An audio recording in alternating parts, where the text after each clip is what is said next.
56,000 বর্গ মাইলে। মালয়েশিয়া বাংলাদেশের যেতে 7 ডবল বড়। 1200 কিলোমিটার 1800 কিলোমিটার আমি রান করেছি এক একদিন। পাহাড়ি এলাকা জঙ্গলের ভেতর দিয়ে যাচ্ছি আমি আর ড্রাইভার আর ওই হোসাইন, কেউ নেই সাথে। রাত 12টা 1টা 2টা 3টা বাজে, কারণ এত দূর রান করা লাগবে। ড্রাইভার আমারে বলছে শরীর সমসম করে ওঠে, এত বড় বিশাল ভয়ঙ্কর জায়গা পার হওয়া লাগে। ড্রাইভার বলছে কোনো চিন্তা নেই হুজুর, শুধু আল্লাহর ভয় ছাড়া কেউ সামনে আসবে না। আমরা তো ওই রকম একটা বাংলাদেশ দেখতে চাচ্ছি যেখানে এই 1150 কিলোমিটার আমরা পার হয়ে যাব, কোনো চিন্তা থাকবে? বলেন বলেন, আল্লাহর কসম এটা বানানো সম্ভব। ইদা কানা উমারাউকুম খিয়ারুকুম, যখন তোমাদের এই জমিনে যারা নেতা, যারা দায়িত্বশীল, এই মানুষগুলো সর্বোত্তম চরিত্রের অধিকারী হবে। বাংলাদেশে এই 54 বছরে কত এমপি হোস্টেল থেকে মেয়েদের কান্নার আওয়াজ পাওয়া গেছে? আমি এটা বানিয়ে বললাম? বলেন।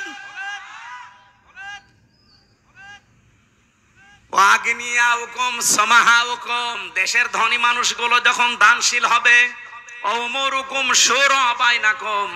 পরিবার থেকে রাষ্ট্রের কাজ সব যখন পরামর্শের ভিত্তিতে করা হবে, নবীজি বলেন কবরে যাওয়া লাগবে না, এই জমিনটাই তোমাদের জন্য উত্তম জান্নাতের মতো হয়ে যাবে। ওয়াইদা কানা উমারাউকুম শিরারুকুম, যখন এই জমিনের শাসক গোষ্ঠী, বিশেষ করে নেতা যারা দায়িত্বশীল, এরা চরিত্রহীন হয়ে যাবে, এরা খারাপ প্রকৃতির মানুষ হবে, এরা নষ্ট মানুষ হয়ে যাবে।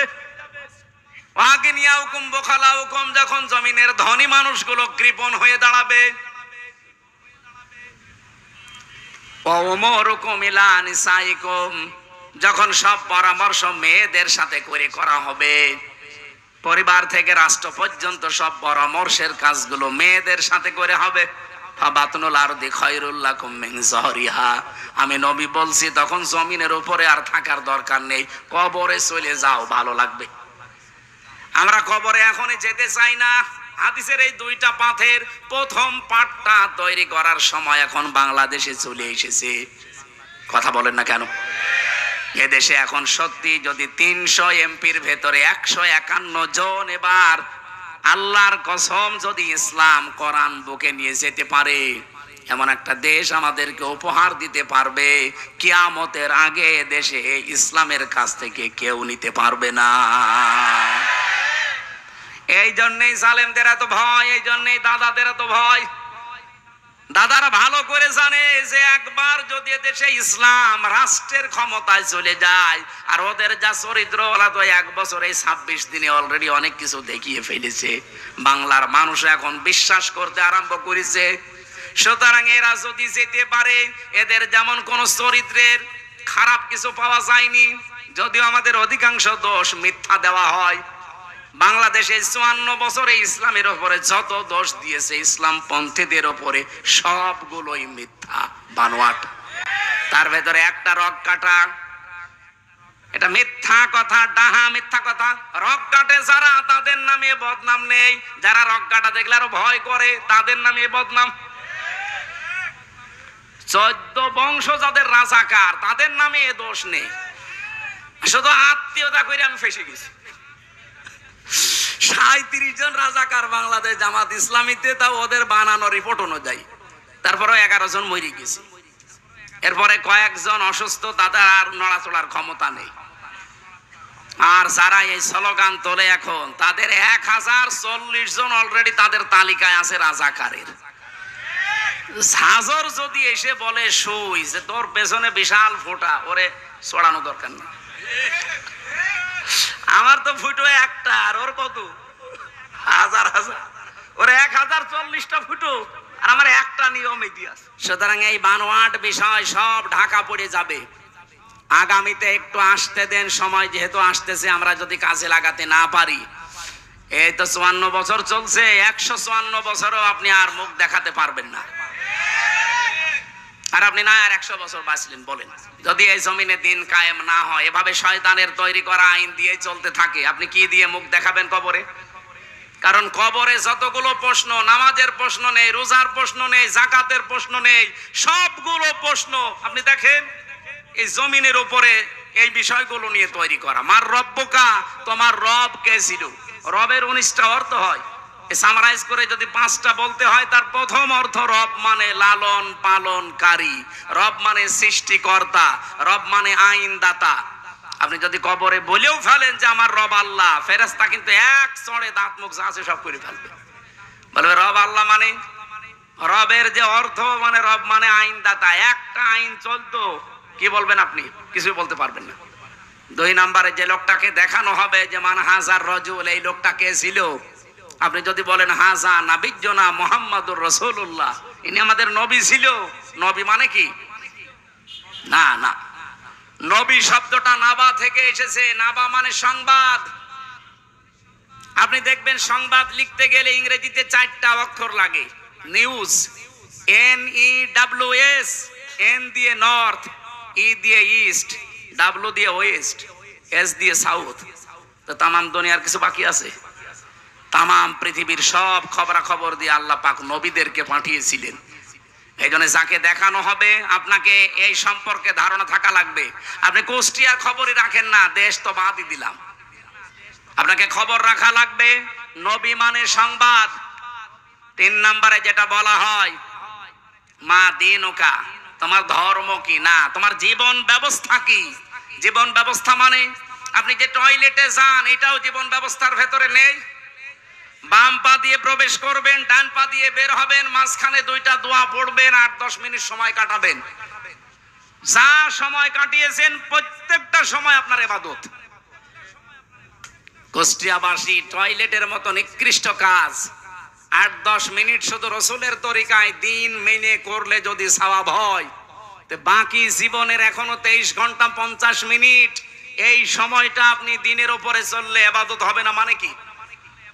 অনেকে বলে দুনিয়ার কাজ, দুনিয়ার কাজ বলে কিচ্ছু নেই, সব আখিরাতের কাজ। সুতরাং আমরা ইসলামকে ওই জায়গায় নিতে যা করব সব আমার আখিরাতের কাজ। আমরা নবীর জীবন থেকে শিক্ষাগুলো নিয়ে পূর্ণাঙ্গ অনুসরণ করতে চাই রবিউল আউয়াল মাসে, নাকি আব্দুল্লাহ ইবনে উবাইয়ের মতো আংশিক? বলেন বলেন। দল মত জাতি বর্ণ ধর্ম নির্বিশেষে আজকের এই অনুষ্ঠান, কারণ নবীজি শুধু আমাদের না, কোরআন যেমন আমাদের শুধু একা না। হাদা বায়ানুল লিন্নাস, মানুষ পদবাচ্যে যারা বিবেচিত সবার জন্য কোরআন। নবীজিও আমাদের একা না। আমার সালনাকা ইল্লা রহমাতাল লিল আলামিন দিয়েছেন আল্লাহ, রহমাতাল লিল মুসলিমিন দেননি যে শুধু মুসলমানদের জন্য রহমত করে পাঠালাম। পৃথিবীতে মানুষ যারা যত সৃষ্টি আল্লাহ বানিয়েছেন সব সৃষ্টির জন্য আমাদের নবী ছিলেন রহমত। কি ছিলেন বলেন তো? রহমত।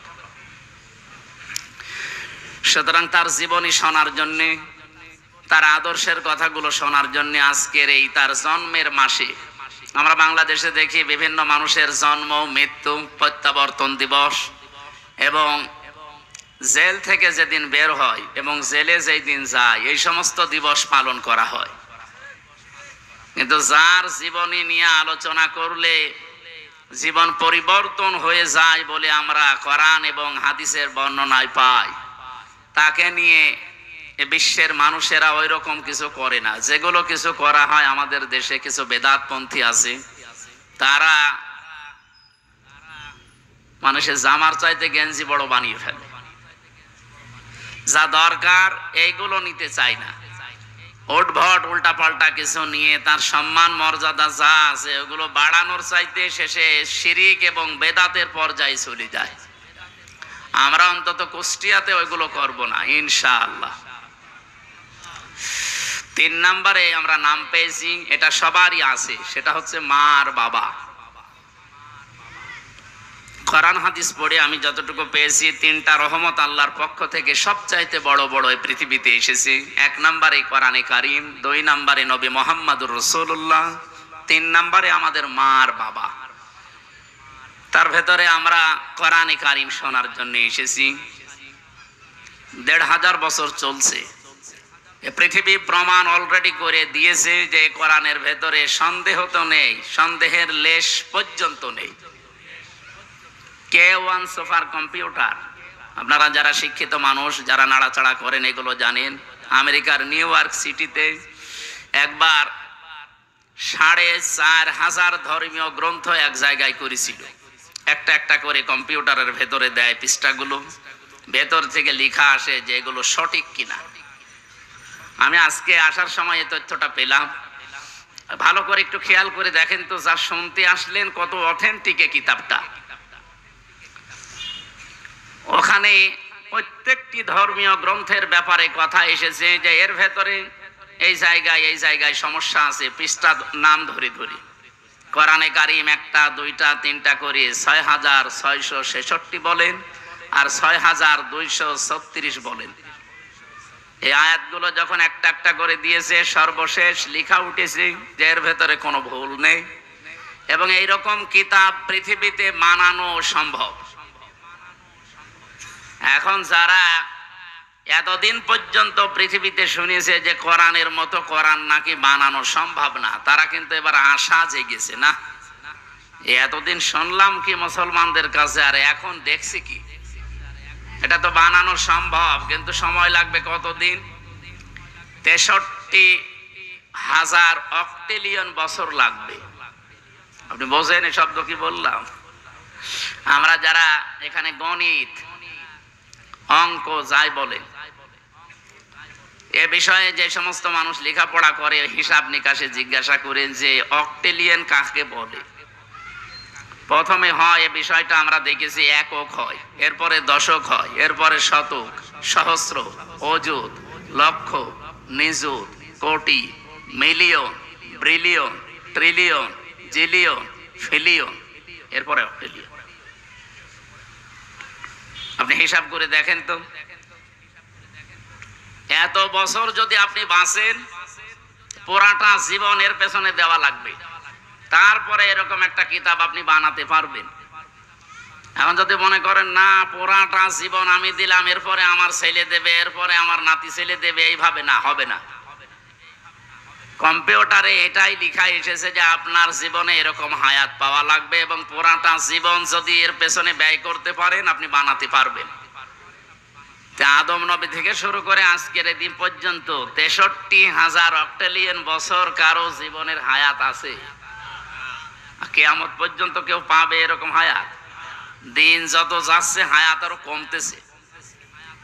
আগে আদম নবী বেঁচে ছিল ১,০০০ বছর, তার সন্তানেরা বেঁচে ছিল এরকম ৭০০ বছর, ৫০০ বছর, আর আমরা মাত্র ৬০-৭০ বছর। তারপরও এখন গ্যারান্টি আছে আমাদের।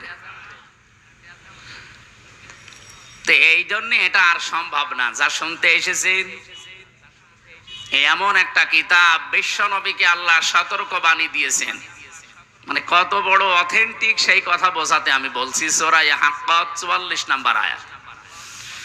রব্বুল আলামিন বলেন, ওয়ালাউ তাকাওয়ালা আলাইনা বা'দাল আকাওয়িল লা আখাযনা মিনহু বিল ইয়ামিন সুম্মা লাকাতা'না মিনহুল ওয়াতিন। এ পর্যন্ত একটু ভালো করে শুনেন, গতানুগতিক কথা আমি বলি না। আল্লাহ পাক বলেন, হে নবী, আমি কোরআনে যা দিয়েছি, আমার এই কথা বাদ দিয়ে কোন নতুন কথা যদি আপনি কোরআনের ভেতরে নিজের কথা আমার নামে চালিয়ে দিতেন যে এইটা আল্লাহ জানিয়েছে, কি করতাম জানেন? লা আখাযনা মিনহু বিল ইয়ামিন, আপনার ডান হাত চেপে ধরতাম, কণ্ঠনালী কেটে ফেলে দিতাম। ঠিক আছে? ঠিক না? আমরা প্রচলিত যে এইগুলো পড়ি বাংলায়, এগুলো ঠিক আছে। এনারা আমাদের যা পড়ায় এ পর্যন্ত ঠিক আছে, কিন্তু আপনি শব্দের দিকে খেয়াল করে দেখেন তো বাংলার সাথে আরবি গুলো মিলছে কিনা। আল্লাহ তাআলা বললেন লা আখাযনা, এখানে ফাইল কর্তা সরাসরি আল্লাহ নিজে, আমি নিজে ধরতাম। মিনহু বিল ইয়ামিন, বি মানে দ্বারা, দিয়ে, কর্তৃক, যাই বলেন। ইয়ামিন মানে ডান হাত। আমি আমার ডান হাত দিয়ে আমার নবীকে চেপে ধরতাম। নবীর ডান হাত ধরতাম, তার কণ্ঠনালী কেটে ফেলে দিতাম, এ কথা এখানে নেই। অথচ যত আপনি বাংলা অনুবাদ দেখবেন এই কথা লেখা আছে। কথাটা শুনতে যদিও মনে হচ্ছে একরকম, এই আকাশ পাতাল অর্থ পাল্টিয়ে গেছে। আপনি মনে করেন আমি এনামুল সাহেবের ডান হাত চেপে ধরলাম আর ওনার গলা কেটে ফেলে দিলাম, এটা একটা বাংলা অর্থ। আর একটা অর্থ কি, আল্লাহ তাআলা এখানে যেটা জানাতে চেয়েছেন, এত শক্ত কথা এটা কোরআনের ব্যাপারে, লা আখাযনা মিনহু বিল ইয়ামিন। আমি নিজে নবীর ডান হাত না, আমার ডান হাত দিয়ে, আল্লাহ তাআলা বলেন আমার ডান হাত দিয়ে আমি নবীকে চেপে ধরতাম। আমার প্রশ্ন, নবীকে আল্লাহ চেপে ধরার কথা বললেন, ডান হাতের কথা দিলেন, মিনহু বিশ শিমাল দিলেন না কেন, যে আমি বাম হাত দিয়ে ধরতাম? আল্লাহর কি বাম হাতের শক্তি নেই? কি আপনাদের যা আওয়াজ মনে হচ্ছে উনি দুর্বল হয়ে গেছে। আল্লাহর বাম হাতে শক্তি আছে না? কেমন শক্তি আছে? আমরা ডান হাত বাম হাত বললে যেটা বুঝি সচরাচর, আমাদের জ্ঞান যা আছে চর্ম চোখ দিয়ে আমরা যেটা দেখি, যে আমাদের ডান হাতে অন্তত তুলনামূলক শক্তি বেশি বাম হাতের চাইতে। কথা বোঝেন কিনা বলেন? আমরা যে উদাহরণ দিলে বুঝি ভালো, আপনি দেখবেন কোরআনে আল্লাহ ওই রকম উদাহরণই দিয়েছেন। আমাদের জীবন সম্পর্কে আল্লাহ উদাহরণ দিতে গিয়ে সময়ের উদাহরণ দিয়েছেন, কারণ আমাদের জীবনটার সমষ্টি সময়। সময় না থাকলে হামজা আছে, আরো জোরে বলেন। এখান থেকে 100 বছর পরে এই জায়গায় আমরা এখানে আর কেউ থাকবো না, নতুন মানুষ এসে এই জায়গাটা চাষ করবে। আর আমরা যারা আছি 100 বছরের ভেতরে সব মাটির নিচে ভরাট হয়ে যাব। 100 বছর পরে যদি আমি এখানে এসে বলি যে কুষ্টিয়ার 6 রাস্তার মোড়ে এই বাড়ি আমার, ওই সময় যারা ওখানে বসবাস করবে ও বাড়ি আমারে ঢুকতে দেবে? আমি যদি বলি আমার বাবার নাম রিয়াজউদ্দিন, আমার দাদার নাম জাহান আলী, এই বাড়ি তারা বানিয়েছিল, আমি এখানে ছিলাম অন্তত 50-60 বছর, ওরা আমারে বলবে কিসের রিয়াজউদ্দিন, কিসের জাহান আলী? আমার নাম শুনলে তো বলবে আপনারই চিনি না। এজন্য আমার জীবনের সবচাইতে গুরুত্বপূর্ণ যে সম্পদ, তার নাম কি বলেন তো? আরো জোরে বলেন। কোরআনে দেখবেন জীবন সংক্রান্ত যত বিষয় আছে, সময়ের সমষ্টি এরকম কিছু উদাহরণ আল্লাহ সেট করেছেন। আল্লাহ রাব্বুল আলামিন বলেন ওয়ালা আসরি, সময়ের কসম। কিসের কসম দিলেন? কারণ আমরা বুঝি ভালো যে সময় থাকলে হামজা আছে, সময় নেই হামজা নেই। আমরা যেহেতু সচরাচর দেখি এই পৃথিবীতে আমাদের ডান হাতে শক্তি বেশি, বাম হাতে শক্তি একটু তুলনামূলক কম। আমরা যেটা দিয়ে বুঝবো ভালো, আল্লাহ সেই উদাহরণ দিয়েছেন। মিনহু বিশিমালও দিতে পারতেন, তাও অর্থ পারফেক্ট হইতো। তারপরও আল্লাহ মিনহু বিল ইয়ামিন দিয়ে এত শক্ত ভাষায় জানালেন যে আমি আমার নিজের ডান হাত দিয়ে আমার নবীকে চেপে ধরতাম। আর আমরা যেহেতু ডান হাত দিয়ে কোনো কিছু ধরলে শক্ত করেই ধরি নাকি? আল্লাহ এইটাই বোঝাতে চেয়েছেন যে কোরআন কত অথেন্টিক। আমি আমার ডান হাত দিয়ে আমার নবীকে চেপে ধরতাম মজবুত শক্ত ভাবে। এতটুকু শেষ করলাম না, সুম্মা লাকাতানা মিনহুল ওয়াতিন, এমনকি তার কণ্ঠনালীও কেটে ফেলে দিতাম যেন আর কথাই বলতে না পারে। কোরআনের ভেতরে আমি আল্লাহ ছাড়া আর কারো কথা নেই। এমনকি ফামা মিনকুম মিন আহাদিন আনহু হাজিজিন, এ বিষয়ে আমাকে নিষেধ করা কোন শক্তি পৃথিবীতে আসমানে কারো নেই। এত বড় কঠিন কথা বলার পরেও দেখি আমাদের এই দেশে বহু মানুষ কোরআনের ব্যাপারে নিজের মতামত তুলে ধরে কথা বলে। এর আগে একজন বলছিল নাকি যে লাকুম দীনুকুম ওয়ালিয়া দীন, রাহুল বুখারী। একটা কথা হইল, কথা হচ্ছে কোরআনের, আপনি বুখারী শরীফ বলে চালিয়ে দিচ্ছে।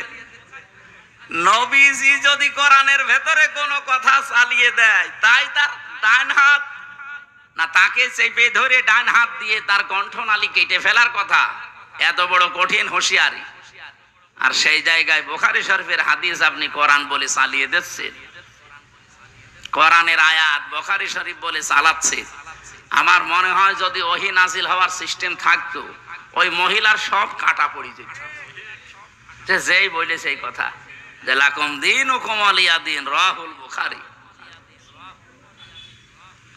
আমরা কোরআনের ব্যাপারে যে কথাগুলো এখন থেকে তাহলে শুনবো, কোনো সন্দেহ নেই এর ভেতরে একটা শব্দ আজ পর্যন্ত ওলট পালট হয়নি, কিয়ামত পর্যন্ত হবেও না। এইরকম একটা কিতাব শোনার জন্য আমরা বসে আছি, যে কিতাবের একটা অক্ষর শুনলে পড়লে 10টা নেকি হয়। কয়টা? আরো জোরে বলেন।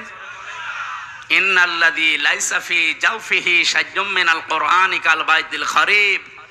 যে মানুষের অন্তরের ভেতরে কোরআন নেই, কোরআনের আলো নেই, জ্ঞান নেই, ওটা মানুষের অন্তরই না, ওটা উজাড় গৃহ, শয়তানের ঘর। আপনি চিন্তা করতে পারেন, নবীজিও কত শক্ত কথা বললেন। আজ 54 বছরে যারা বাংলাদেশে দায়িত্ব পালন করেছে, আপনি দেখেন অধিকাংশ গুলোর ভেতরে কোরআনের আলো, জ্ঞান, নূর ছিল না। এই জন্য আমাদের কপাল ওইভাবে উঠতে পারেনি। মা আনজালনা আলাইকাল কুরআনা লিতাশকা। হে নবী, কোরআন আপনাকে আমি এই জন্য দেইনি যে আপনি মার খাবেন, না খেয়ে থাকবেন, আপনি হতাশায় থাকবেন না। কোরআন আমি দিয়েছি যে পৃথিবীতে আপনি উপরে উঠবেন। আর 54 বছরে আমরা এখনো ওই জায়গায় যেতে পারি না। 21 বছরে মালয়েশিয়া যেখানে চলে গেছে। আমি পুরা এলাকা ঘুরেছি মালয়েশিয়া, বাংলাদেশের চাইতে প্রায় 7 ডবল বড় দেশটা, বিশাল দেশ। 2003 সালেও তারা এইভাবে দাঁড়াতে পারে না, আমাদের মতোই ছিল। অথচ এই যে 21-22 বছরে তারা দেশটাকে, আজ বিশ্বের বুকে যদি 20টা দেশ উন্নত থাকে, মালয়েশিয়া একটা। সিঙ্গাপুর এ তো আরো খারাপ ছিল পর্যায়ে, তাদের চারিদিকে শুধু সাগর বেষ্টিত। সিঙ্গাপুরের যে ভূমিটা সর্বোচ্চ 42 কিলো, আমাদের কুষ্টিয়া জেলার অর্ধেক। এতটুকু একটা জায়গা, আমার মনে হয় এদিকে বিশ্ববিদ্যালয় থেকে শুরু করে খুব বেশি হলো খোকসা পর্যন্ত, এই যে এতটুকু একটা দেশ। তামাম পৃথিবীতে যদি 10টা দেশ আপনাকে গণনা করা লাগে উন্নত, তাহলে সিঙ্গাপুর ধরা লাগবে। আপনি টের পাচ্ছেন, তারা মাছ ধরে খেত। এই যে জেলে বলে না বাংলায়, মাছ ধরে খায়, এদের কি বলে? জেলে। ওরা ওই ছিল। পুরা মালয়েশিয়ার যত ময়লা সব ভাগাড় হিসাবে তারা ব্যবহার করত এলাকাকে।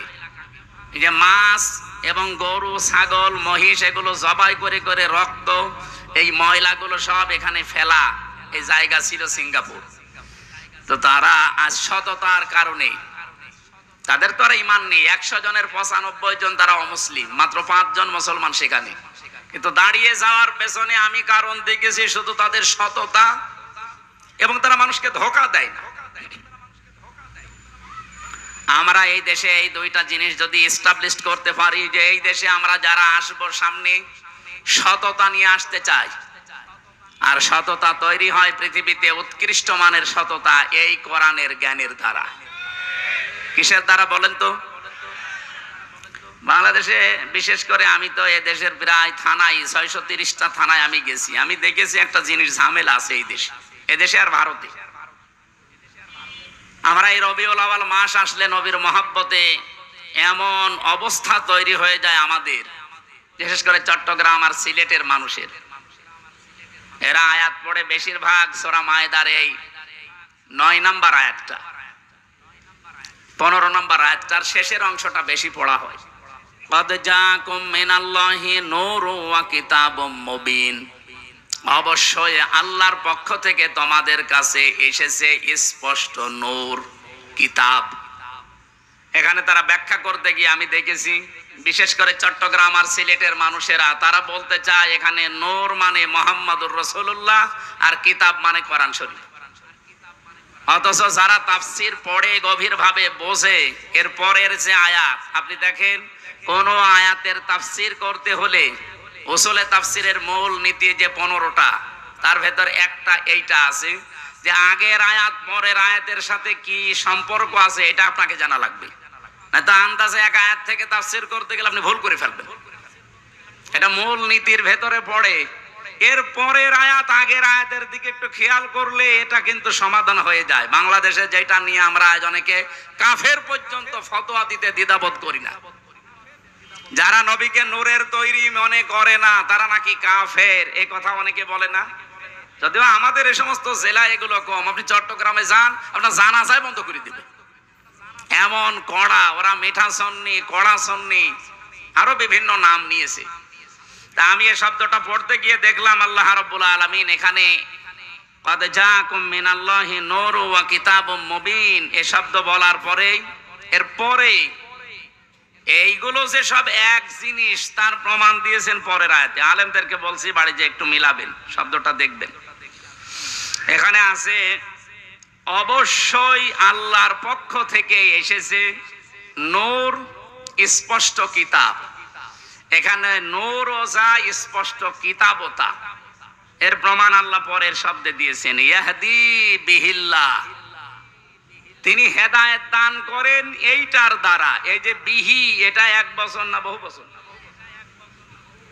বহু বছর, এক বছর। আগের দুইটা জিনিস যদি দুইটা হবে তাহলে আল্লাহ এখানে বিহি মা দিতে পারতো না? আমার তো ছোট মাথা, বড় বড় মাথা আছে সাইফুদ্দিন হুজুরের মতো যাদের। ইয়াহদি বিহিল্লাহ, আমি এইটার দ্বারা হেদায়েত করি। যেহেতু আল্লাহ এক বচন দিয়েছেন, সুতরাং কোরআন ও যা নূরতা, স্পষ্ট কিতাব ও যা নূরতা। দ্বিতীয় প্রমাণ হচ্ছে ফি জিলালিল কোরআন, এখানে কিতাবের অনেকগুলো নাম দেওয়া আছে। কোন জায়গায় আমি পেয়েছি কোরআনের নাম 55টা, কোন জায়গায় পেয়েছি 45টা, কোন জায়গায় 25টা, কোন জায়গায় 4টা। আমি যে 4টার বিষয়ে বলছিলাম তার ভেতরে একটা নাম আছে কোরআনের, আন-নূর। কোরআনের নাম কি বলেন বলেন? তাহলে এই আয়াত দ্বারা আল্লাহ যেটা বোঝাতে চাচ্ছেন নবী নূরের তৈরি, এ কথা বলে আপনি নবীর সম্মান বাড়াচ্ছেন না। আর তারে নূরের তৈরি বললেই কি, মাটির তৈরি বললেই কি, আপনার ইমানে কোনো সমস্যা আছে?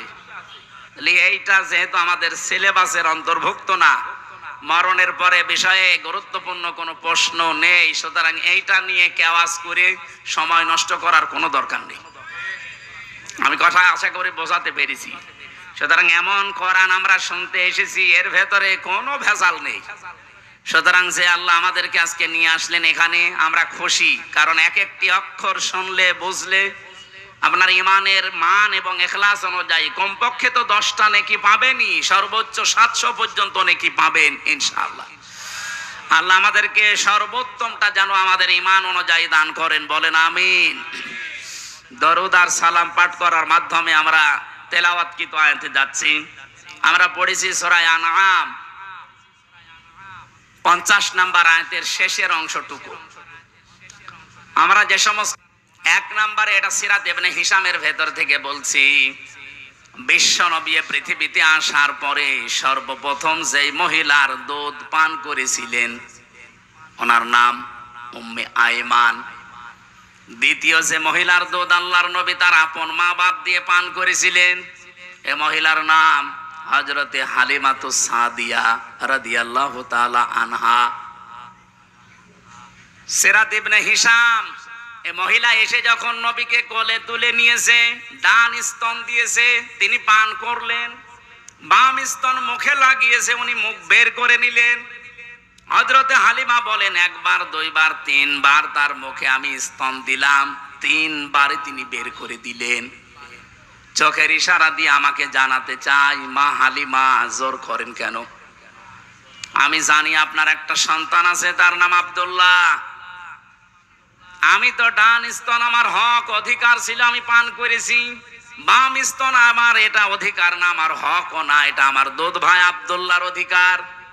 ও মা হালিমা, ভালো করে বোঝেন, এ পৃথিবীতে আমি ভাইয়ের হক নষ্ট করার জন্য আসি নাই, এসেছি ভাইয়ের হক ফিরিয়ে দেওয়ার জন্য। মিলাদের আমি প্রায় 27টা শিক্ষা বের করতে পেরেছি, তার ভেতরে এইটা একটা, যে নবী মায়ের কোলে বসে ভাইয়ের হক ফিরিয়ে দেয়, নষ্ট করে না, সেই নবীর উম্মতে রবিউল আউয়াল মাস আসলে মিলাদ দেয় একদিকে, আর একদিকে ভাইয়ের হক মারার জম। এখানে ভাই বলতে শুধুমাত্র আপন ভাই দুধ ভাই না, আল মুসলিম আখুল মুসলিম, মুসলমান মুসলমানের কি বলেন বলেন, অথচ আগস্টের 5 তারিখের পর থেকে 1 বছর 26 দিন চলছে। এই 1 বছর 25-26 দিনে আমরা দেখলাম বহু মুসলমান ভাইয়ের অনেক হক নষ্ট করে ফেলেছে। বিশেষ করে খাজানগর কবুরহাটে ফুড প্যান্ডার ডিম নাও কোডে পেয়ে যান 125 টাকার ছাড়। অর্ডার করুন এখনই।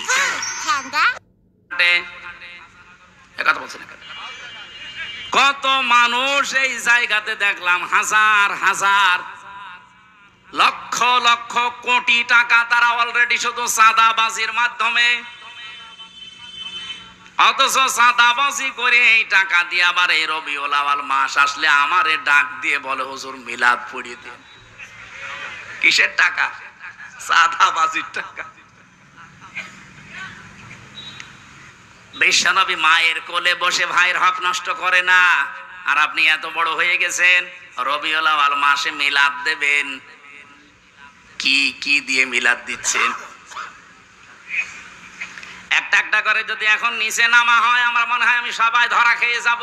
ও দরকার নেই, অন্তত এদিক ওদিকে 5 কেটে চলে যায়।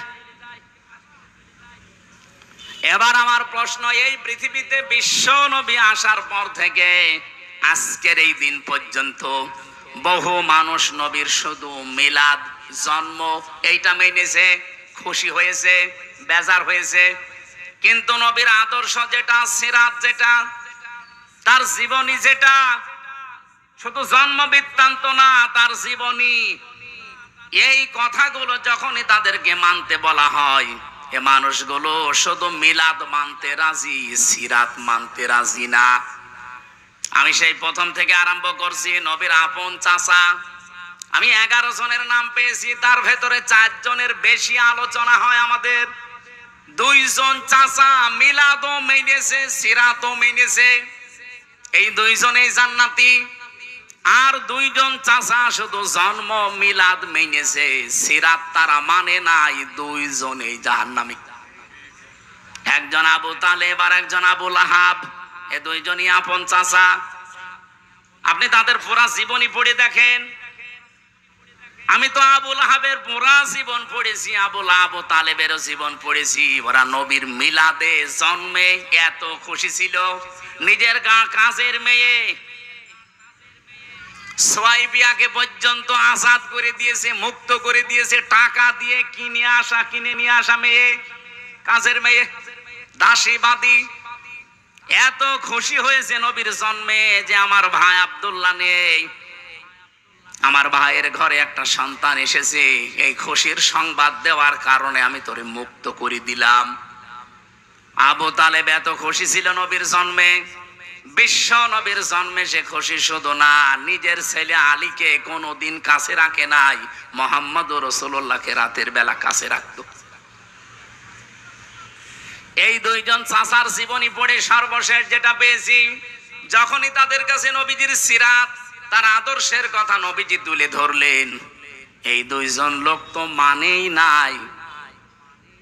আবু তালেবের জীবনী পড়তে গিয়ে দেখলাম, এই লোকটা যখন মারা যায়, নবীজি তার মাথার কাছে গিয়ে বলেছিলেন, ইয়া আম্মি আবি তালিব লা ইলাহা ইল্লাল্লাহ হাজ্জুল লাকা ইনদাল্লাহি ইয়াউমাল কিয়ামা। বুখারী শরীফের হাদিস। চাচা আপনার জোরে বলা লাগবে না, শুধু আস্তে করে আমার কানের কাছে মুখ নিয়ে আল্লাহর একত্ববাদের স্বীকৃতিটা দেন, রিসালাতের স্বীকৃতি আপনার দেওয়া লাগবে না।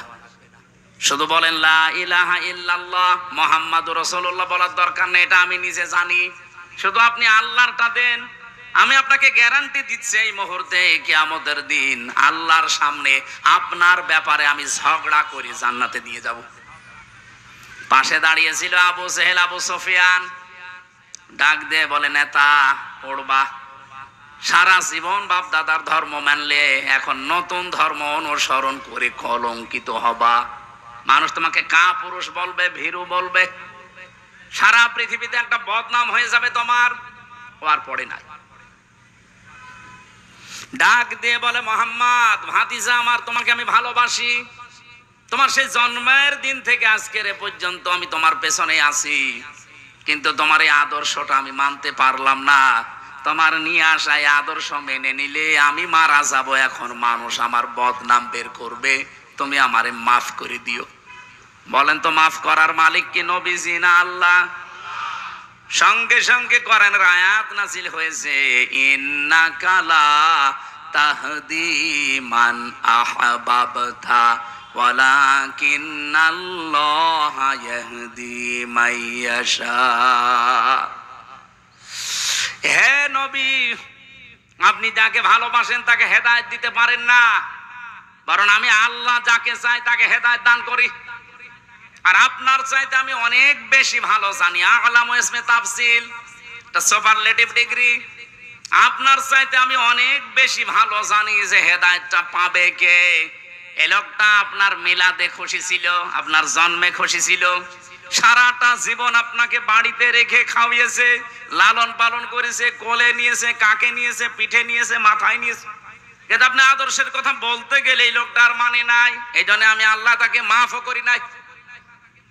এরপরও হাদিসের শেষ অংশে আছে, নবীজি নিজে আবু তালিবের কবরের পাশে দাঁড়িয়ে বলেছিলেন, আল্লাহ আমার চাচা আবু তালিবকে মাফ করে দেন।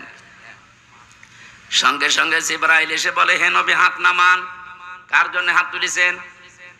এই লোকটা আপনার চাচা, আমি জানি। আল্লাহ পাক আমাকে পাঠিয়েছে, লোকটা আপনার চাচা, আল্লাহ ভালো করে জানে, কিন্তু লোকটা তো মুশরিক। কি বলেন বলেন? সূরা তাওবার 113 নম্বর আয়াত নাযিল হয় ওই সময়, মা কানা লিন-নাবিয়্যি ওয়াল্লাযীনা আমানু আইয়াস্তাগফিরু লিল মুশরিকিন ওয়ালাউ কানু লি কুরবা ইলা আখিরি আয়াত। কোন নবীর জন্য এটা শোভনীয় না, জায়েজ না, উচিত না।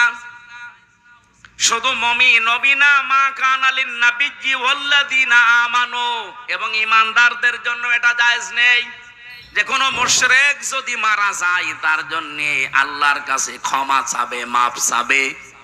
কোন নবীর জন্যও জায়েজ নেই, ঈমানদারদের জন্যও জায়েজ নেই। আপনি চিন্তা করতে পারেন যে নবী জীবনে হাত তোলা লাগে নাই কোনোদিন, মনের ভেতরে কামনা আসলে কবুল হয়ে গেছে। এখান থেকে শুধু আঙ্গুল তুলেছিলেন, আকাশের চাঁদ পর্যন্ত খণ্ড হয়ে গেছে। পা তুলেছিলেন, আরো সে চলে গেছে। ওনাকে এমন পাওয়ার আল্লাহ দিয়েছিলেন, হা বললে হালাল হয়ে যায়, না বললে হারাম হয়ে যায়। তাকে সারে বলা হয়, শরীয়ত প্রণেতা। এই নবী হাত তুলে বসে আছে চাচার জন্যে। আল্লাহ হাত শুধু ফেরত দেয়নি, ফতোয়া জারি করে দিলেন যে শুধু আপনার জন্য না, কোন ঈমানদারদের জন্য এটা জায়েজ নেই। কোন মুশরিকের জন্য ক্ষমা চাবি আমি আল্লাহর কাছে, কারণ আমি এত রেগে থাকি মুশরিকদের প্রতি। ওয়াকদিমনা ইলা মা আমিলু মিন আমালিন ফাজআলনাহু হাবাআম মানসুরা। সূরা ফুরকানের 23 নম্বর আয়াতে আছে, মুশরিকরা যে আমল নিয়ে আল্লাহর কাছে উঠবে, ওর ভেতরে শিরিকের গন্ধ আল্লাহ দেখবে, ধুলি কণার মতো ওর মুখের উপরে নিক্ষেপ করবে। প্রশ্ন আসতে পারে, মুশরিকদের প্রতি এত রাগ কেন আল্লাহর? এই এদিকে তাকান, এই ছেলে, এই বসেন বসেন, একটু একটু একটু পরে যাবেন। খুব বেশি সমস্যা হলে যান, নাই তো একেবারে আপনি পরিবেশ নষ্ট করেন না ভাই। এই এদিকে তাকান ভাই। মুশরিকদের প্রতি আল্লাহর এত বেশি রাগ হওয়ার কারণ কি? কোরআন শরীফ পড়তে গিয়ে যত গুনার কথা পেয়েছি, সব গুনাহ আল্লাহ মাফ করে দিলেও দিতে পারে, শিরিকের গুনাহ আল্লাহ মাফ করে না। এ কথা নেই? এত কঠিন কেন? ও জগতি চেচুয়াবাসী, এই মুহূর্তে যদি রাত 11টা বাজে, এখন বাড়িতে যেয়ে দেখেন আপনার স্ত্রীর কাছে পাশের বাড়ির একজন শুয়ে আছে, কিছু করেনি, শুধু শুয়ে আছে, আপনার ভালো লাগবে? শুধু ভালো লাগবে তা না, খারাপ লাগবে তা না। হাতের কাছে যা আছে আমার মনে হয় 2 ভাগ করে ফেলবেন। আপনি কি করেন স্ত্রীর জন্য এমন? 22 বছর 25 বছর একটা মেয়েকে বিয়ে করে তাকে আপনি শুধু ভরণ পোষণ দিয়েছেন, এই তার জীবন দেননি, তাকে সুস্থ থাকার জন্য যা লাগে আপনি তাও দেননি। এগুলো সব দেয় কে? ওই বীর্য থেকে এ পর্যন্ত বানিয়েছে, পুরাটা দায়িত্ব আমার আল্লাহর। আপনি তো 22 বছরে 25 বছরে বানানোটা পেয়েছেন। আপনি 22 বছরের পরে পেয়েই যদি আপনার এত অধিকার হয় স্ত্রীর উপরে কিছু জিনিস দেওয়ার মাধ্যমে, সেই বীর্য থেকে শুরু করে আমির হামজা পর্যন্ত যিনি বানিয়েছে, আমার বাবা মা শুধু বিছানায় ছিল এতটুকুই শেষ, বাকি আমার উপরে পরিপূর্ণ দায়িত্ব কার? সে আল্লাহ যদি দেখে যে তার সাথে তার বান্দা অন্য কাউকে দাঁড় করিয়েছে, আল্লাহর কসম ওই স্বামীর মতো আল্লাহ রেগে থাকে। আপনাকে দুই ভাগ করেন আপনার কপাল। এবার আসেন শিরিক যত প্রকার হচ্ছে পৃথিবীতে, আল্লাহ এত রেগে থাকেন মুশরিকদের উপরে যে নবীকে বললেন দোয়া করা জায়েজ নেই, ওয়ালাউ কানু উলি কুরবা, যদিও নিকট আত্মীয় হয়। ঈমানদারদেরকে আল্লাহ ঘোষণা দিয়েছেন আল্লাযীনা আমানু, ঈমানদারের জন্য জায়েজ নেই। অথচ আমরা বাংলাদেশে দেখি টাটকা মুশরিক মরে যায়। আরে মাওলানা তারেকুর রহমান, আমির হামজা এদেরকে নিয়ে 10টা গরু জবাই করে আমরা জান্নাতে দিয়ে দেই, মনে হচ্ছে কন্ট্রাক্টরই নিয়েছি। জান্নাত তো আমাদের বানানো নাকি? এগুলো সব ধোঁকাবাজি প্রতারণা ছাড়া কিচ্ছু না। আপনি শিরিক থেকে আগে বাঁচেন। এবার বলেন আমি তো এরকম শিরিক করি না, কে বলেছে আপনাকে? আমরা পদে পদে শিরিকে আছি। এর একটা দুইটা করে কয়েকটা প্রমাণ আমি পেয়েছি। 1 নম্বরে আপনি বুঝবেন আপনি শিরিক করছেন প্রকাশ্যে অথবা গোপনে, ওই সময় কাবুর আলাল মুশরিকিনা মা তাদউহুম ইলাই। হে নবী, আপনি জমিনে দিন কায়েমের কথা বলছেন, মত পার্থক্য করতে আপনি নিষেধ করছেন এ বিষয়ে, কিন্তু আপনার এই ঘোষণা শোনার পরে সবচাইতে বেশি খারাপ লাগবে, কষ্ট লাগবে, মন খারাপ হবে তাদের যারা মুশরিক। সুতরাং বাংলাদেশে আমরা যারা দিন কায়েমের কথা বলি, আল্লাহর এই জমিন বানিয়েছেন তিনি, হুকুমও চলবে তার, এই কথা বললে রাজনীতির মনে করে বিভিন্ন রকমের দোষ আমাদের উপরে চাপিয়ে যারা আসতে চান না, আপনি বিশ্বাস করতে পারেন আপনার দ্বারা কোন শিরিক হচ্ছে। আপনি অলরেডি মুশরিক হয়ে গেছেন, তাছাড়া তো আপনার কাছে খারাপ লাগার কথা না। এদেশে এখন প্রায় 18 কোটি মানুষ, 7 কোটি 20 লাখের একটা টার্গেট আমি পেয়েছি একটা জরিপে। এই 7 কোটি 20 লক্ষ মানুষ এখন বলছে আমরা এই দেশে রাষ্ট্রীয়ভাবে ইসলাম দিন কায়েম এটা চাই। এই মানুষগুলো আমার মনে হয় এরা প্রকাশ্যে গোপনে শিরিক থেকে অলরেডি মুক্ত। বাকি যারা আছেন, আপনার কাছে যদি দিন কায়েমের কথা বললে, আল্লাহর বিধানের কথাগুলো বললে আপনার মন খারাপ হয়, কষ্ট লাগে, আপনার রাগ হয়, বুঝবেন আপনি যে কোনো ভাবে শিরিকের সাথে জড়িত। কোরআনের সূরা সূরার 13 নম্বর আয়াতের মাঝের অংশে এটা আছে, আপনি বাড়িতে মিলিয়ে দেখেন আপনি আসলে শিরিক করছেন কিনা। দ্বিতীয় নম্বরে প্রকাশ্য গোপনে এই মানুষগুলো ভয় পায় না। এই পৃথিবীতে যেহেতু আল্লাহর বানানো জমিনটা হুকুম চলবে তার ঘোষণা তিনি দিয়েছেন, আলা লাহুল খালকু ওয়াল আমরু, এই জমিন যার, বিধান চলবে তার। কথা বলেন না কেন? জমিন যেহেতু সবাই আমরা স্বীকার করি এই দেশে যে এই জমিন বানিয়েছে আল্লাহ, এমনকি আবু জেহেলও এটা বিশ্বাস করতো, এটা আমি বানালাম। ওয়ালা ইন সালতাহুম মান খালাকাস সামাওয়াতি ওয়াল আরদা লা ইয়াকুলুনাল্লাহ।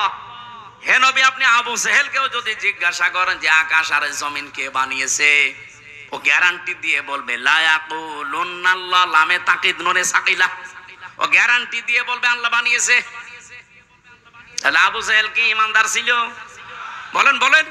তাহলে আবু জেহেলের মতো ঈমান আমাদের মনে করেন আছে, কিন্তু দ্বিতীয় নম্বরটা সমস্যা, ও নিজে আইন বানিয়ে আল্লাহর আইনের পাশাপাশি লাগিয়ে দিত। এই জমিনেও আমরা দেখছি আল্লাহ একজন আছে, আসমান জমিনের মালিক আল্লাহ, এ ঘোষণা দেয়, কিন্তু আল্লাহর পাঠানো আইনের পাশাপাশি নিজেরা আইন তৈরি করে ব্যক্তি, পরিবার, সমাজ, রাষ্ট্র চালাতে চায়। এইটাও এক প্রকার শিরিক। এক কথা বলেন। শয়তান আপনাকে জীবনেও কোনোদিন এসে বলবে না যে এই পাথরের মূর্তি এটার পূজা কর, জীবনেও বলবে না। শয়তান অত পাগল না, কারণ শয়তান জানে যে কথা যদি আমি এনামুল হককে বলি ও জীবনেও এই কাজ করবে না। কিন্তু শিরিক যেহেতু করানো লাগবে, এমন একটা বিষয় আপনাকে ঢুকিয়ে দেবে, আপনি ওই রকম পাথরের মূর্তি পূজা করার মতো শিরিক নিয়েই কিয়ামতে উঠবেন।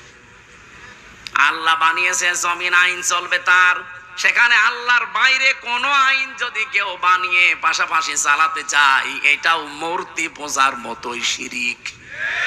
আর এই জমিনে এটা চলছে, চলছে না? সুতরাং এই দেশে যারা আল্লাহর আইন বাদ দিয়ে মানুষের তৈরি করা আইন কায়েম করতে চান, আপনি আমার মনে হয় আবু জেহেলের মতো ইমানের দাবিদার। এর চাইতে স্পষ্ট বলার কায়দা আর নেই। এরপরও যদি কেউ না বোঝার ভান করে থাকেন, এদিকে আসেন। ঝড়ে কোদাল ছাড়া আপনার আর সম্ভব না। এবার আমার প্রশ্ন ছিল কি, দুইজন নবী, দুইজন চাচা শুধুমাত্র জন্ম মানত, নবীজির মিলাদ মানত, একটা আবু তালেব আর একটা আবু লাহাব। দুইজনেই জাহান্নামী, কারণ তারা নবীর আদর্শ মানে। সিস্টেম অপর পৃষ্ঠায় দেখুন, আরো দুইজন চাচা, হযরতে আব্বাস, হযরত আমির হামজা রাদিয়াল্লাহু তাআলা আনহুমা। এই দুইজন চাচা শুধুমাত্র জন্ম মানে নাই, আমির হামজার পুরা জীবনী পড়েছি, নবীর জন্মে এমন বেশি খুশি হয়েছিল হযরতে আব্বাসও। কিন্তু নবীর সিরাত মানতে গিয়ে এই দুইজন অগ্রণী ভূমিকা পালন করেছে জীবনের সর্বোচ্চ দিয়ে। আল্লাহ এত বেশি খুশি হয়েছিলেন, তাদের নামে কোরআনের আয়াত নাযিল হয়েছে, রাদিয়াল্লাহু আনহুম ওয়া রাদু আন। আমি আল্লাহ যেমন তাদের উপরে রাজি হয়ে গেছি, তারাও আমার আল্লাহর উপরে রাজি। যালিকা লিমান খাশিয়া রাব্বা। জোরে বলেন সুবহানাল্লাহ। কুষ্টিয়াবাসী অনেক বেশি ভালোবাসি আপনাদেরকে, মন থেকে হৃদয় দিয়ে কথাগুলো বলছি। এই সিরাতের মাসে, এই মিলাদের মাসে, জন্মের মাসে আপনি যদি শুধু জন্ম নিয়ে আনন্দে শেষ করে দেন, তার আদর্শ যদি আপনি না মানতে পারেন, আল্লাহর কসম আপনিও কিন্তু আবু লাহাব, আবু তালেবের মতো হয়ে যাবেন। আমরা মিলাদ মানি, সিরাত মানি, কথা বলেন না কেন? আমরা মিলাদ মানি, সিরাত মানি। এবার আপনি মানবেন কতটুকু সিরাতটা? একটা পর্যায়ে নিয়ে এসেছি আমি, সূরা আলে ইমরানের 31 নম্বর আয়াতে আমরা পেয়েছি। এই মাস আসলেই দেখবেন এই আয়াতটা বেশি পড়া হয়। কুল ইন কুনতুম তুহিব্বুনাল্লাহা ফাত্তাবিউনি ইউহিব্বুকুমুল্লাহ ওয়া ইয়াগফির লাকুম যুনুবাকুম আল্লাহু গফুরুর রহিম। এই একটু ভালো করে শুনবেন, এটা গতানুগতিক ভাবে না, এখান থেকে একটা শিক্ষা নিয়ে যাব আজ। ইবনে কাসির থেকে বলছি এইটা। নবী আপনি বলেন, যদি আল্লাহকে ভালোবাসি, এই কথা বলতে চাও, এই কথা বলতে চাই না আমরা? আল্লাহ তোমাকে ভালোবাসি, এ দাবি আমাদের আছে না নেই? এই দাবি যারা করেন তাদেরকে আল্লাহ বলছেন, এ দাবি করার আগে সবাইকে একটা আদেশ দিলাম, ফাত্তাবিউনি, তারা যেন আপনার অনুসরণ করে, তারা যেন আপনাকে ভালোবাসে। কথা কিন্তু এই জায়গায় নেই। তাহলে আল্লাহ হাব্বন দিতেন, তাবউন দিয়েছেন। তারা আপনাকে যেন অনুসরণ করে, অনুকরণ করে, আপনাকে দেখে দেখে চলে। এইটা যদি তারা করতে পারে, তাদের আমি আল্লাহকে ভালোবাসা লাগবে না। ইউহিব্বুকুমুল্লাহ, আমি নিজেই তাদেরকে ভালোবাসছি, বাসবো। এটা মোজারে, বর্তমান, ভবিষ্যৎ, প্রেজেন্ট, ফিউচার। ও কুষ্টিয়াবাসী, আজ সে জন্মের পর থেকে আমরাও শুনছি। এবার আসেন তো এখান থেকে একটা তথ্য নিয়ে আসি। আল্লাহ পাক ইউহিব্বুকুমুল্লাহ দিয়েছেন, আপনাকে ভালোবাসা আল্লাহ এখন আরম্ভ করছে এবং ভবিষ্যতেও বাসবে, যদি আপনি নবীকে অনুসরণ করার সিদ্ধান্ত নিয়ে আপনি লেগে পড়েন। এবার আমার প্রশ্ন, নবীকে আপনি যে অনুসরণ করবেন, এটা কি আংশিক না পূর্ণাঙ্গ? বলেন বলেন, আপনি নিজের দিকে তাকিয়ে বলেন তো, আপনার অনুসরণ নবীজির হচ্ছে, এটা কি আংশিক না পূর্ণাঙ্গ? মাথা থেকে পা পর্যন্ত হয়তো আছে, পরিবারের দিকে তাকালে আপনার অনুসরণ আর নবীর মতো হয় না। পর্দা যে একটা ফরজ বিধান, এই জায়গায় অনেকের কিন্তু খামখেয়ালিপনা। এই কথা বলছেন না কেন? পরিবারের দিকে, সমাজের দিকে তাকান, রাষ্ট্রের দিকে তাকান, অর্থনীতির দিকে তাকান, রাজনীতির দিকে তাকান। একটা একটা করে যত জীবন আছে, কোন জায়গায় আপনার পূর্ণাঙ্গ অনুসরণ হচ্ছে আপনি নিজের বিবেকের কাছে প্রশ্ন করেন। তাহলে আমার আল্লাহর প্রশ্ন ছিল, তোমরা যদি অনুসরণ করো নবীকে আংশিক, বলেন বলেন। বাস্তবে তো আমরা বহু দেখেছি যারা আংশিক অনুসরণ করেছে, তারা আল্লাহর এই ঘোষণা ছিল ইউহিব্বুকুমুল্লাহ, নিজে আল্লাহ তাদের ভালোবাসবেন, ওয়া ইয়াগফির লাকুম যুনুবাকুম, আল্লাহ শুধু ভালোবেসে শেষ করে দেয় না, তাদের মাফ করে দেয়। কতটুকু? জামবন না যুনুব বহু বচন। আপনার একটা গুনাহ আল্লাহ রাখবেন আর সব মাফ করে দেবে, যদি আপনি নবীকে অনুসরণ করার সিদ্ধান্ত নিতে পারেন, আংশিক না পূর্ণাঙ্গ। এ পৃথিবীতে বহু মানুষকে আমরা বললাম তারা আংশিক অনুসরণ করেছিল। আব্দুল্লাহ ইবনে উবাই, আপনি দেখবেন ওর পুরা জীবনী পড়ে আমি শুধু একটা ভুল পেয়েছি, বাকি কোন জায়গায় আমার দৃষ্টিতে ভুল ধরা পড়ে নাই। একদিন মসজিদে নববীতে নবীজি বললেন, আল্লাহর কাছে দুইটা নাম প্রিয়, একটা আব্দুল্লাহ আর একটা আব্দুর রহমান। ও পেছন দিক থেকে দৌড় দিয়ে বাড়িতে যেয়ে নিজের নাম পাল্টিয়ে রেখেছে আব্দুল্লাহ, ছেলের নাম পাল্টিয়ে দিয়েছে আব্দুল্লাহ, নাতি ছেলে ছিল তাও পাল্টিয়ে দিয়েছে তুইও আব্দুল্লাহ, বাবার নাম পাল্টিয়ে দিয়েছে আব্দুল্লাহ, 14 বংশ সব আব্দুল্লাহ। এবার আমার প্রশ্ন, নবীর কথা শোনার পরে মানতে দেরি করেছে কয় মিনিট? কি অনুসরণ করতো আপনি বলেন? শুনতে দেরি, মানতে দেরি ছিল না। কিন্তু এই লোকটা উহুদের ময়দানে যাবার সময় নবীজির পেছন দিক থেকে 300 মানুষ নিয়ে ভেগে গিয়েছিল। আমাদের দেশে এখন বদর, উহুদ, খন্দক নেই, কিন্তু সামনে আমার মনে হয় এই দেশে দ্বীন ইসলাম থাকবে না, থাকবে না। সেজন্য বদরের ময়দান উহুদের ময়দানের মতো আসতেছে। এখান থেকে কেউ যদি ভেগে যান, আপনারও আব্দুল্লাহ ইবনে উবাইয়ের মতো জানাজা পড়ালেও কিছুই হবে না। না বোঝার ভান করে আছেন কারা? থেকে হাত তোলেন তো, আমি জানি আপনি বুঝে ফেলেছেন। সামনে যে দিন আসতেছে দেশে, একটা ইসলামের পক্ষে, একটা ইসলামের বিপক্ষে। বদরের ময়দানে একদল ইসলামের পক্ষে ছিল আর একদল ইসলামের বিপক্ষে ছিল। বদর আমরা দেখিনি, কিন্তু সামনে বদর উহুদ আসতেছে। উহুদের ময়দান থেকে আব্দুল্লাহ ইবনে উবাই যেমন 300 লোক নিয়ে ভেগে গিয়েছিল, আজও অনেকেই বিভিন্ন কায়দায় মানুষকে ভেগিয়ে নিয়ে যাওয়ার চেষ্টায় আছে। কুষ্টিয়াতে নেই, আপনি যদি যারা ভাগাতে চায় তাদের ভেতরে পড়ে যান, আপনি মরে যান, আপনার জন্য আমির হামজা না কাবার ইমাম এসে জানাজা পড়ালেও কিছু হবে না।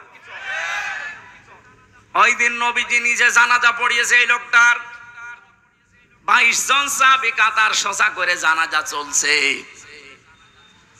হযরত ওমর শুধু বলছে, না আমি জানাজায় যাব না, কারণ ওই লোকটা 300 লোক নিয়ে ভেগে গিয়েছে। এতটুকু শেষ, নবীজি বলেন, আমাকে আল্লাহ এখনো নিষেধ করেনি জানাজা পড়তে, দোয়া করতে, সুতরাং আমি করব।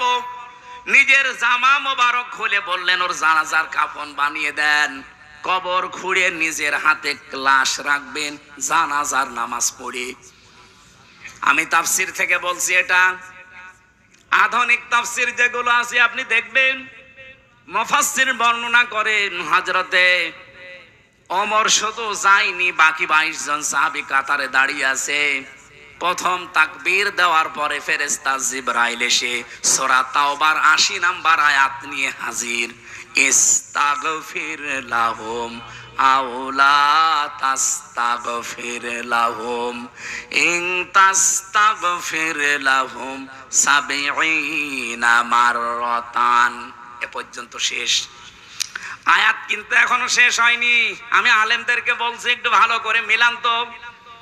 জিবরাইল এসে এ পর্যন্ত বলার পরে দাঁড়িয়ে গেছে, আর কথা বলে না। হে নবী, আপনি এই লোকটার জন্য ক্ষমা চান আর না চান, জানাজার নামাজ পড়ান আর না পড়ান, এর জন্য আল্লাহর কাছে মাফ চান আর না চান সমান হবে। এমনকি যদি 70 বারও ক্ষমা চান। এ পর্যন্ত বলার পরে নবীজি বলেন, আমার মনের ভেতরে একটা আশঙ্কা এসেছিল, আকাঙ্ক্ষা এসেছিল যে সাবেঈনা মাররাতান আছে, যে ৭০ বার ক্ষমা চাইলে আল্লাহ মাফ করবে না। আমি এই লোকটার জন্য ৭১ বার ক্ষমা চাবো। আল্লাহ তার ৭১ বারের কথা দেয়নি, ৭০ বারের কথা যখন দিয়েছে আমি ৭১ বার ক্ষমা চাবো, তাহলে তো মাফ হবে। সঙ্গে সঙ্গে জিবরাইল এই কথা মনে মনে বলতে দেরি, ফেরেশতা জিবরাইলকে আল্লাহ বলেন যে পরের অংশটুকু শুনিয়ে দেন, ফালাইয়াগফিরাল্লাহু লাহুম। আমার প্রশ্ন এখানে একটা আলেমদের কাছে, আল্লাহ পাক শুধুমাত্র যদি ফালাইয়াগফিরাল্লাহ পর্যন্ত দিতেন, আল্লাহর কসম আমি নিজের জীবনও ভয় পেতাম না। আমার ভয়ের কারণ হচ্ছে শেষে এই হোমটা, এটা বহু বচন, এটা জমির, এদিকে তাকান। আল্লাহ যদি ফালাইয়াগফিরাল্লাহ পর্যন্ত দিতেন তাহলে আয়াতটা শুধুমাত্র আব্দুল্লাহ ইবনে উবাইয়ের জন্য ছিল, কিন্তু যখনই হোম দিয়েছেন তখন হামজা ওর ভেতরে আছে, এ তারিকুর রহমানও আছে। আল্লাহ পাক বলেন ইয়াগফির, এটা মজারে বর্তমান ভবিষ্যৎ প্রেজেন্ট ফিউচার, এর আগে লাং, মজারের আগে লান আসলে বাংলা অর্থ হয় জীবনেও হবে না। হে নবী শুধু এর জন্য না, এরকম চরিত্রের মানুষ কিয়ামত পর্যন্ত যারা আসবে তাদের জন্য আপনিও যদি ৭০ বার না ৭০,০০০ বারও ক্ষমা চান, আমি আল্লাহ তাদেরকে মাফ করছি না, করবো না। আব্দুল্লাহ ইবনে উবাইয়ের অনুসরণ আংশিক ছিল না পূর্ণাঙ্গ? আংশিক। পুরা জীবনে শুধু একটা জায়গায় আমি ঝামেলা পেয়েছি, উহুদের ময়দানে ৩০০ মানুষ নিয়ে ভেগে গিয়েছিল। ওর রাজনৈতিক জীবনে বিশ্ব নবী ওর আদর্শ ছিল না, বাকি জীবনে ছিল। রাজনৈতিক জীবনে ওর নেতা ছিল আবু জেহেল। আপনি এবারে আয়াতটা বাংলাদেশের সাথে মিলান তো। এদেশে যে ১৯২ জন আমরা মুসলমান, আমার মনে হয় শুধু ওই মুসলমানই দেওয়া আছে, এই মুসলমানই। আয়াত নাযিল হওয়ার তো সিস্টেম এখন নেই, যদি হয়তো কত মানুষ যে আমরা আব্দুল্লাহ ইবনে উবাইয়ের কাতারে চলে যেতাম। কথা বলেন না কেন? সুতরাং আমাদের অনুসরণ করা লাগবে কি আংশিক না পূর্ণাঙ্গ? আর আমরা সেই পূর্ণাঙ্গ অনুসরণের কথাই বলি। আপনি যেমন নামাজে নবীজিকে মানেন, আপনি যেমন রোজাতে নবীজির হুকুম, আল্লাহর হুকুম নবীজির কায়দায় মানেন, ঠিক ওই কায়দায় আপনার পরিবারে মানা লাগবে, সমাজে মানা লাগবে, রাষ্ট্রে মানা লাগবে। আর এই কথা বলতে গেলেই বিভিন্ন রকমের ট্যাগ আমার নামের উপরে দিয়ে দেন। আমি আপনাকে বাঁচাতে চাচ্ছি, কারণ দুনিয়ার এই ছোট্ট জীবনটা যদি শান্ত না হয়, নিরাপদ না হয়, আল্লাহর কসম মরণের পরে বিশাল জীবন আপনি নিরাপত্তা পাবেন না। কাবা শরীফ তাওয়াফ করার সময় দেখছিলাম, আপনি হজে গেছেন? এখনো যায়নি। রুকনি ইয়ামিনি থেকে হজরে আসওয়াদ যে পাথরটা, এই জায়গাটা যখন পার হওয়া লাগে, লক্ষ লক্ষ হাজী সাহেবেরা সবাই এই দোয়াটা পড়ছে, রব্বানা আতিনা ফিদ দুনিয়া হাসানা ওয়া ফিল আখিরাতি হাসানা। হে আল্লাহ, দুনিয়ায় শান্তি দাও, স্বস্তি দাও, নিরাপত্তা দাও, এরপরে আখিরাতেও শান্তি, স্বস্তি, নিরাপত্তা দিও। বলেন তো, আগে দুনিয়া না আগে আখিরাত?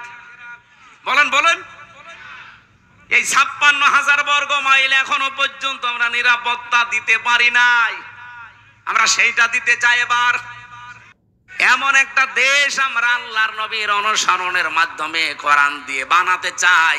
৫৬,০০০ বর্গ মাইলে মালয়েশিয়া বাংলাদেশের থেকে ৭ ডবল বড়, ১২০০ কিলোমিটার, ১৮০০ কিলোমিটার আমি রান করেছি এক একদিন। পাহাড়ি এলাকা, জঙ্গলের ভেতর দিয়ে যাচ্ছি আমি আর ড্রাইভার আর ওই হোসাইন, কেউ নেই সাথে। রাত ১২টা, ১টা, ২টা, ৩টা বাজে, কারণ এত দূর রান করা লাগবে। ড্রাইভার আমারে বলছে, শরীর সমসম করে ওঠে, এত বড় বিশাল ভয়ঙ্কর জায়গা পার হওয়া লাগে। ড্রাইভার বলছে, কোনো চিন্তা নেই হুজুর, শুধু আল্লাহর ভয় ছাড়া কেউ সামনে আসবে না। আমরা তো ওই রকম একটা বাংলাদেশ দেখতে চাচ্ছি, যেখানে এই ১১৫০ কিলোমিটার আমরা পার হয়ে যাব, কোনো চিন্তা থাকবে? বলেন বলেন। আল্লাহর কসম এটা বানানো সম্ভব। ইদা কানা উমারাউকুম খিয়ারুকুম যখন তোমাদের এই জমিনে যারা নেতা, যারা দায়িত্বশীল, এই মানুষগুলো সর্বোত্তম চরিত্রের অধিকারী হবে। বাংলাদেশে এই ৫৪ বছরে কত এমপি হোস্টেল থেকে মেয়েদের কান্নার আওয়াজ পাওয়া গেছে? আমি এটা বানিয়ে বললাম? বলেন।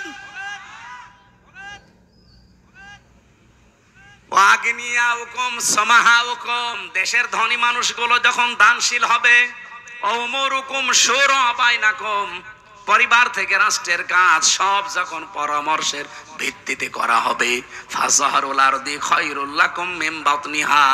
নবীজি বলেন কবরে যাওয়া লাগবে না, এই জমিনটাই তোমাদের জন্য উত্তম জান্নাতের মতো হয়ে যাবে। ওয়াইদা কানা উমারাউকুম শিরারুকুম, যখন এই জমিনের শাসক গোষ্ঠী, বিশেষ করে নেতা যারা দায়িত্বশীল, এরা চরিত্রহীন হয়ে যাবে, এরা খারাপ প্রকৃতির মানুষ হবে, এরা নষ্ট মানুষ হয়ে যাবে।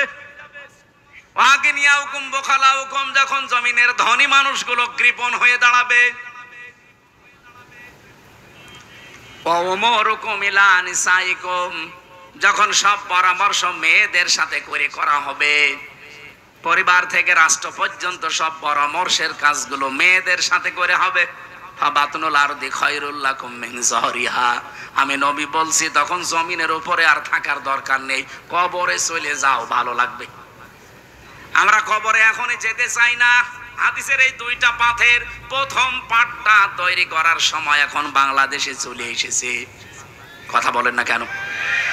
এদেশে এখন সত্যি যদি ৩০০ এমপির ভেতরে ১৫১ জন এবার আল্লাহর কসম যদি ইসলাম কোরআন বুকে নিয়ে যেতে পারে, এমন একটা দেশ আমাদেরকে উপহার দিতে পারবে, কিয়ামতের আগে দেশে ইসলামের কাছ থেকে কেউ নিতে পারবে না। এই জন্যই জালেমদের এত ভয়, এই জন্যই দাদাদের এত ভয়।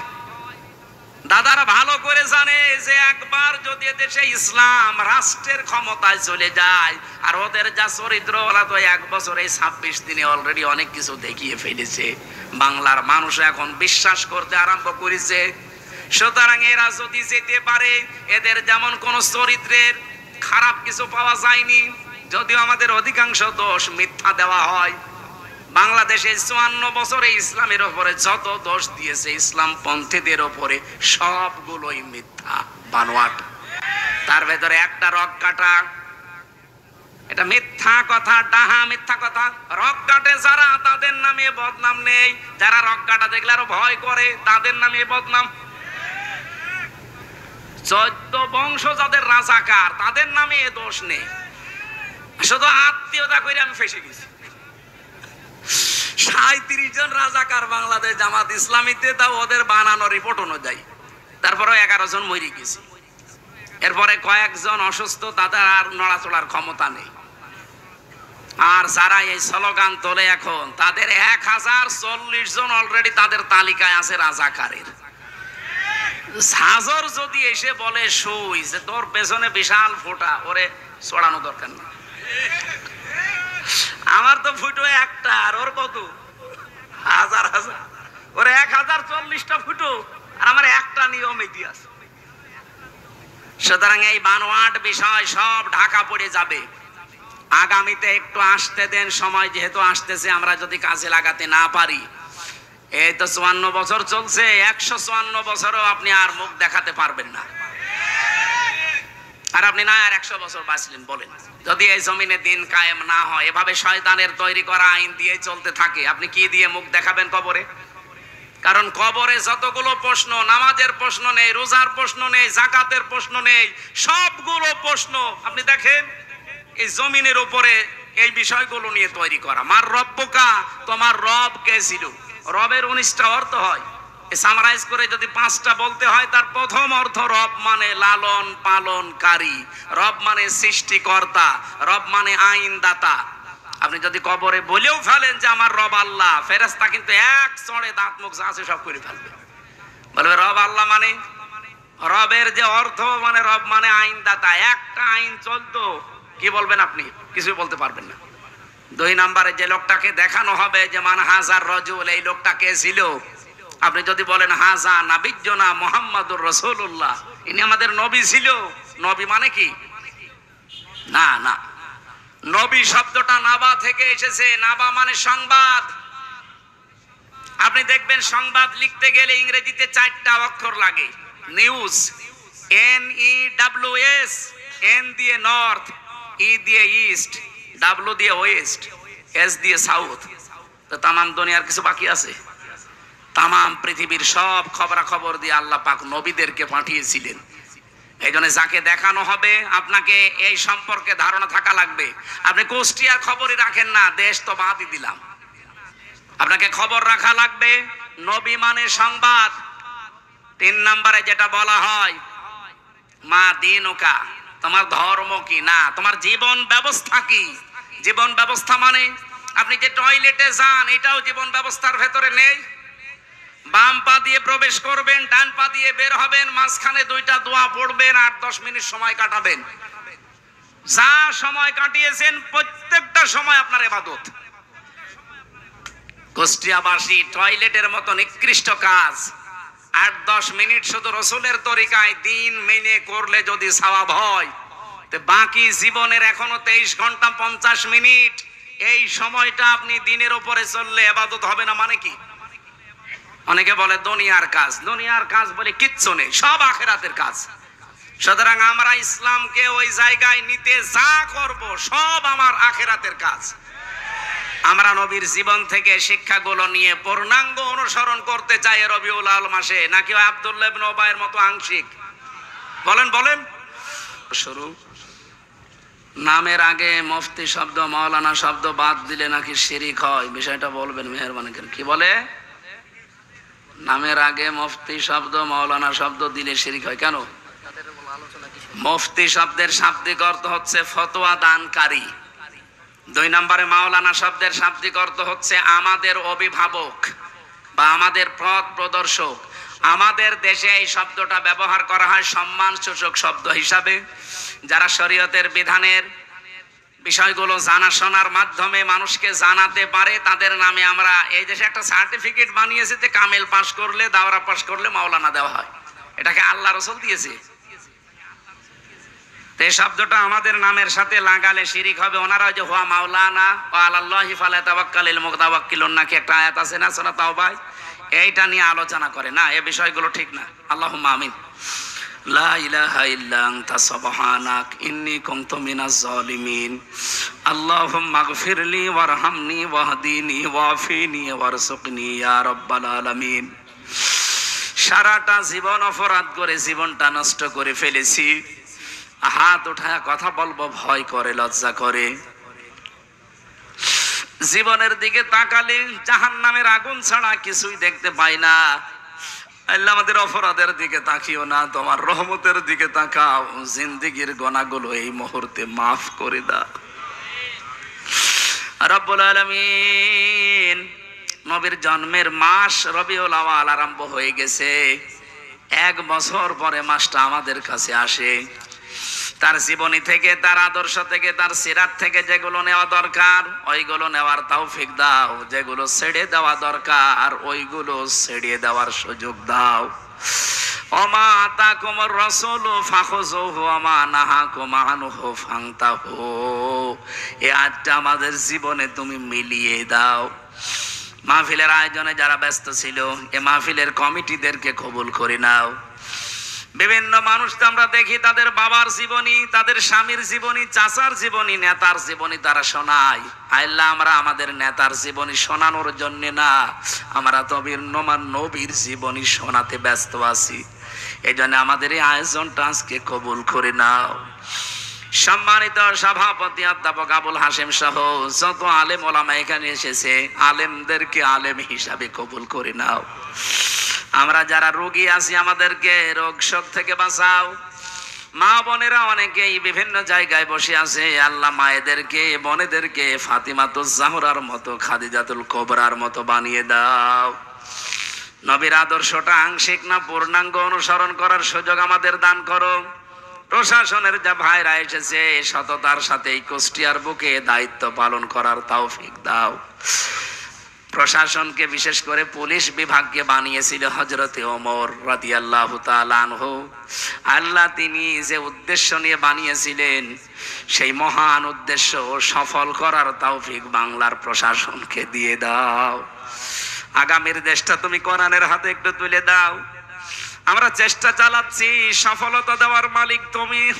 মেহেরবানি করে একবার হলেও কোরআনের হাতে তুলে দাও। দেশের মানুষ অন্তত এবার বুঝবে যে এতদিন কোন জাহান্নামে ছিলাম। আল্লাহুম্মা গফিরলি ওয়ারহামনি ওয়াহদিনি ওয়াফিনি ওয়ারযুকনি ইয়া রাব্বাল আলামিন। কুষ্টিয়ার বুকে কামিল মাদ্রাসা কওয়াতুল ইসলাম আল্লাহ শ্রদ্ধাভাজন নানা যান, ওই মাদ্রাসার প্রিন্সিপাল উনি বসে আছে। আমার পাশে ডানে বামে কত আলেম বসা আছে যারা সারা জীবন জ্ঞানের আলোগুলো ছড়িয়ে যাচ্ছে। এদের এই এলেম ছড়ানোকে কবুল করে নাও। দিনকে কায়েম করার জন্য জান মাল দিয়ে যারা সর্বাত্মক চেষ্টা চালায়। সম্মানিত পরিচালক মাওলানা আব্দুল আলিম, ডান পাশে বসা আছেন শ্রদ্ধাভাজন ভাই জনাব এনামুল হক সহ যত মানুষ আজকের এই মাহফিলে, বিশেষ করে মাওলানা আল আমিন তোমার যুবক বান্দা, যতগুলো যুবকদেরকে সাথে নিয়ে আজকের এই নবীর জীবনী আমাদেরকে শুনিয়েছে, আল্লাহ বিশ্ব নবীর পূর্ণাঙ্গ অনুসরণ তাদের জীবনেও দিয়ে দাও। এই চচুয়া জগতের মাটির নিচে যারা ঘুমিয়ে আছে, নবীর ইজ্জতে মাফ করে দাও।